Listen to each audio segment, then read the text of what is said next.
Hey, it's Mack with PriceActionTradingSystem.com. It's Monday, it's November the 9th. This will be our chart lesson for the day. And I'm feeling better today. I'm still not 100%, but I'm not wheezing and hacking anymore, so I'm feeling a lot better. And hopefully, this will be a little better week as far as me being able to talk and get through the chart lesson. Hopefully, over the next couple of days, I'll get over this 100%. But yeah, I'm much better, and thanks for the emails and stuff and the get wells. I appreciate it. But anyway, let's talk about today. We had what I call a spike. We spiked down and went into this channel. We had a break here and a nice move down. This is why you really need to wait on a confirmed trend going in the other direction or a trap before you. Actually, you even had a trap here, but notice how everything's still below the EMA. This was real tempting here, but you can see that there's a little trading range right there. And that's the only really real thing that would kind of keep you out of that one.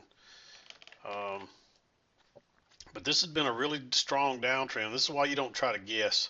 But you can see those are all stacked up there. I mean, that's an obvious congestion right there. There is a failed second entry long, and that's a big, nice, bullish bar. But look how we've never been able to push through the EMA. That's the first one, and that's not a good sign. Look what happened here, though. You push on through, and you try to go lower twice. That's what you want it to look like. You still got some stack bars stacked up here, but this one's making higher lows the whole way across here. This one's not. This one actually, it's not really a lower low as far as where the prices went, but look how it closed lower than that one. So there's some clues there but it takes experience to be able to pick up those little nuances. So that's why I always tell people, don't start trying to pick a bottom until you got a confirmed trend kind of going in the other direction. So, but yeah, we trended down. We got a reversal here. We trended up for a little bit. We really went more sideways here than up, but eventually it broke lower and went higher. And we are still trending up. There's a two-tiered trend channel working up, and we got a break here to move to a new high. But all this happened after 2 o'clock. So really, for the most part, this was just kind of sideways stuff here. But it did have an upward bias now, where here it had a real strong downward bias. So, but let's back out, talk about the trades, and we'll go from there. The first trade I saw was right after the 7 o'clock hour. Notice that we're trending down, and we got this spike in channel. It was obvious we had a little channel here, but early on I wasn't sure if maybe this was not two-tiered. But if you draw your trend line right off those first two swings, you can tell this is a two-tiered channel. We get a break here, a move to a new low, and then we kind of went sideways. But this is where the spike and the channel came in. This was more or less just a channel here, but we kind of flattened out. This is too steep.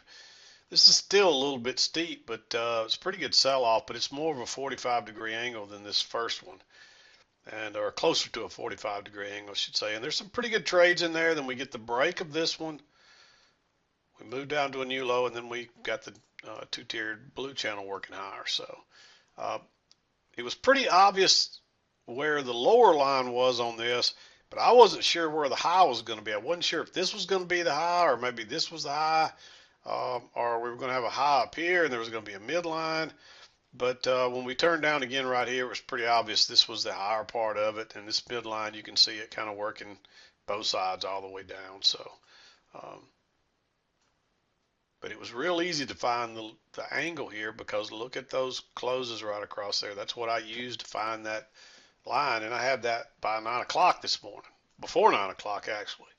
It was, what was unclear was where the upper one was, and we really didn't answer that till after 9 o'clock. So you had some good ideas. It was either going to be here or here, or maybe even up here.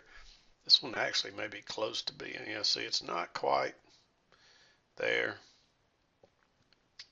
I think this is it right across here. And it's just a spiking channel, and there's two tiers here. And you can see it, and you can see it playing both sides of this midline.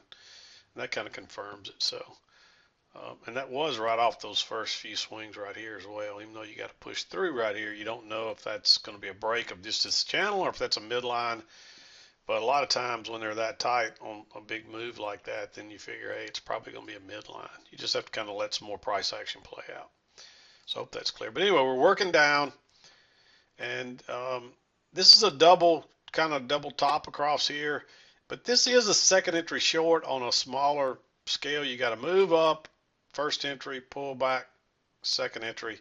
And if you went to a smaller chart, you'd probably see a clear. But I really like that big bearish bar right off the trend line, right off the EMA of this smaller, shorter term two-tier channel working down. That's a nice setup. Just go short right there. Um, that's a pretty quick, easy move. Then it pulls back and gives you a breakout pullback short. But again, it's right off that trend line. It's right off the midline, which might have even looked like the trend line at the time. And it's a breakout pullback short. There's multiple reasons to like that short. It's a nice bearish reversal type bar. It didn't close quite on its low, but it's close. And that one pushed on down. And then we get the break here of this channel. You get a first entry, pull back, and you get a second entry. A nice bearish reversal type bar. I like that one for a short. And boom, look at it go. And you're looking for a retest on the blue channel here anyway, and then you might have something going on the red channel as well. And it turns out you do, and guess where it moves all the way before it bounces. Where does it go? All the way to the low, and it works its way back over again. It doesn't quite get back up here. The market just gets too weak. Let's make this a little bigger. But this is almost a repeat pattern of this one over here. Notice the double top. And you pull up, you get it's like a hidden second entry again. Really, your second entry triggers here, but I didn't like it till you got a more bearish bar because we weren't quite back up here, even though you really may not have been quite sure where that was yet. So that was another reason that I kind of liked going short here, because it could have been a little lower and it may not have been up here. But notice how you got the new low pull back, and there's a move down. That's your first entry pullback, and then your second entry really triggered here. But wait on this one. If you get a trigger of it, and then drop your limit order back here, one tick below that one, and it would have filled actually a couple of ticks back into that one, and off it goes. Then it pulls back and gives you a failed second entry long. Down it goes, and then you could treat this like a new high and a first entry pullback second entry. So you could treat this like a second entry short as well. And notice how we're pushing through that midline. You figure it's probably, I honestly thought it would come back down to the lower line again.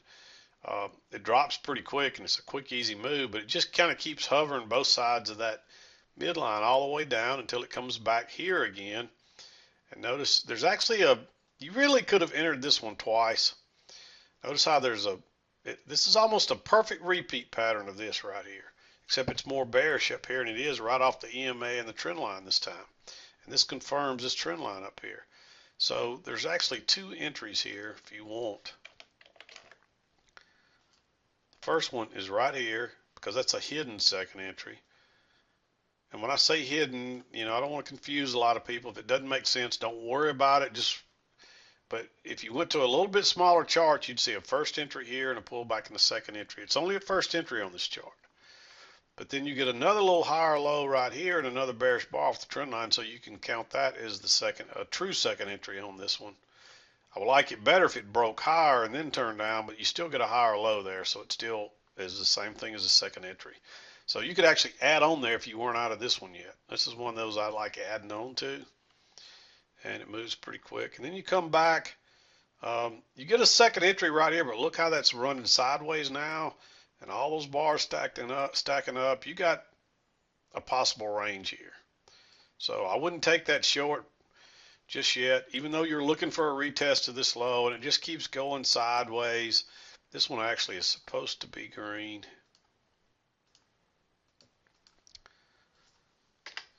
And we had a little failed break higher there, and it turns down. It's a fairly bearish bar.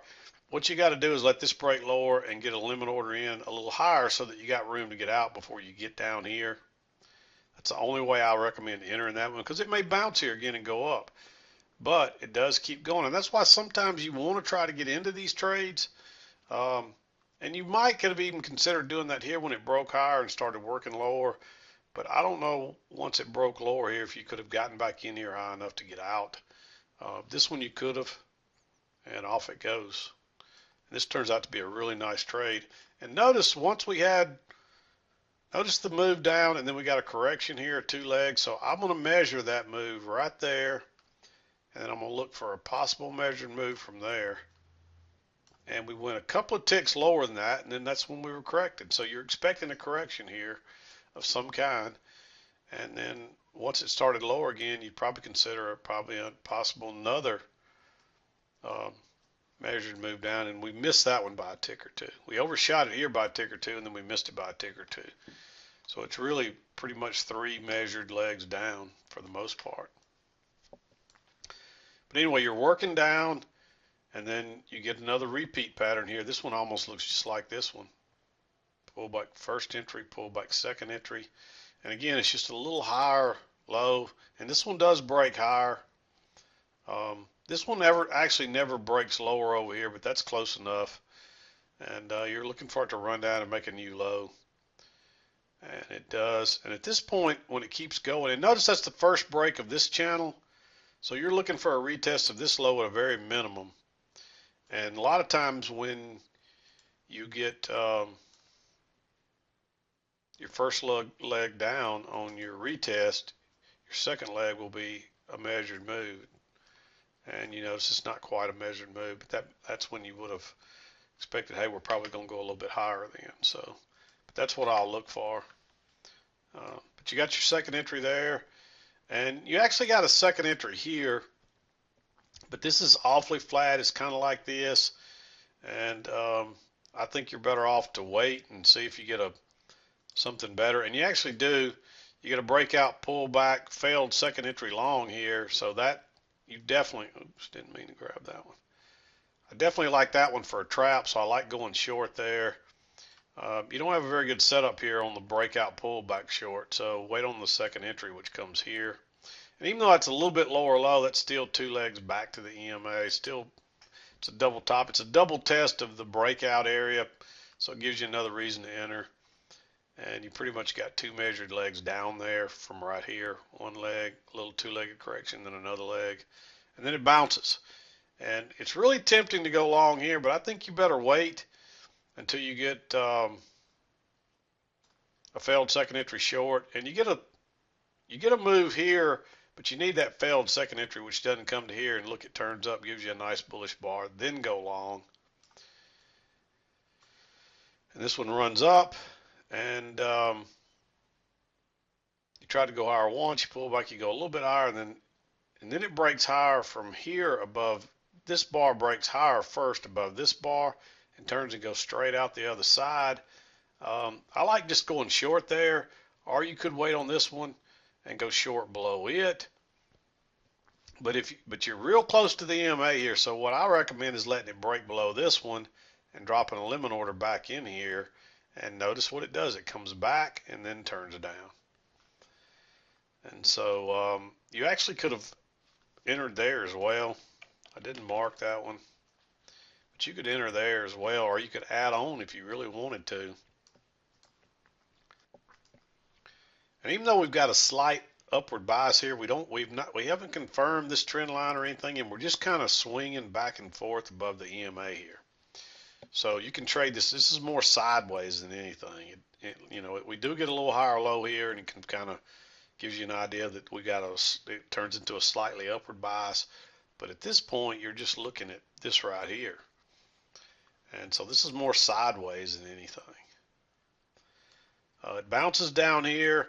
There's a second entry long here. I'm not crazy about taking it. It probably should be green. I'm going to change it to green, even though I didn't mark it the first time.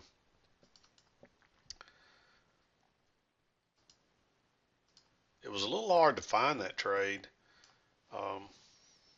but you really had all this support right across here, and you could treat that kind of like a failed break lower.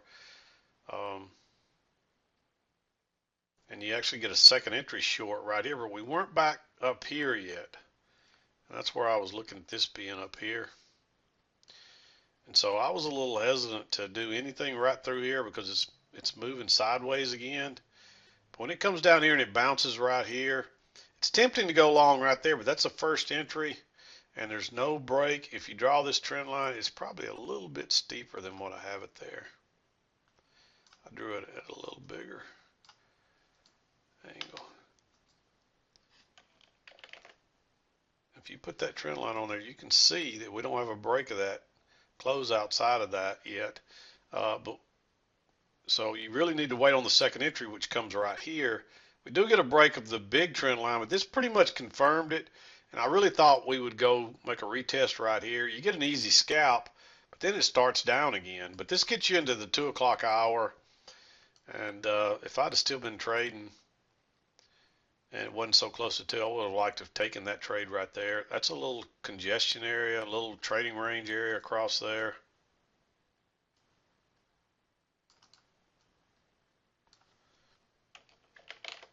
You can see that. And you got a failed break out the high side, and then you get a failed break out the low side, and you're looking for a retest. That would have been a great place to go long. Look at it go.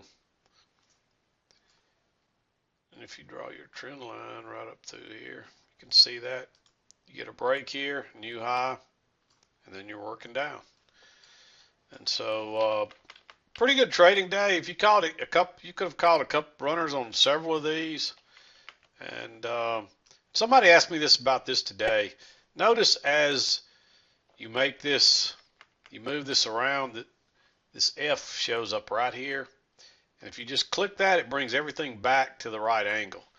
And somebody was asking me how I get my angles right. But if you move it around enough, making it smaller and little, it's right until the F shows up. Let me move it. There it is. Notice how the F showed up there again. And if I hit it, it brings the angle back right, no matter what the size. So that's how you correct that problem if you're zooming in and out and it gets out of whack. A little F will show up right up here, and you just click it, and it'll put everything back in perspective, right angles and all. So yeah, nice sell-off today. Almost probably 40 points from the overnight high to the overnight low. So you can't, it's about 35 points, so you can't hardly beat that. If you catch a runner or two on these, just let it ride as far as you can. And, you only need a couple of three, if you can catch 1 or 2 trades here and get 2 or 3 and get a runner for 2 or 3 points minimum on each one, you've had a pretty good day, a 10-point day or so. And so you got to catch these trends when you can. And you can see this is a nice, strong downtrend. And then you get your break and you get a really strong retest before it reverses. So that's not uncommon on a real strong trend. You see the same thing to the upside sometimes. And then you got your break of this one, move to a new high, and then we've been trading down again. So anyway, that's pretty much it for today. Again, this is a spike and a channel down, a break and a new low, and then a two-tiered channel up, a break and a new high. And this is really kind of flat across here as well, but we're making it's got a slight upward bias to it. So you want to be mostly looking for longs there, but because it's swinging both ways and kind of sideways, you can trade that both ways. So coming down this strong, you only want to trade one way, and that's down. So hopefully that's clear. But again, we'll be back again to do it tomorrow. I hope you had a great trading day. But I'm going to wrap it up for today. This is Mack with PriceActionTradingSystem.com, and we'll see you next time.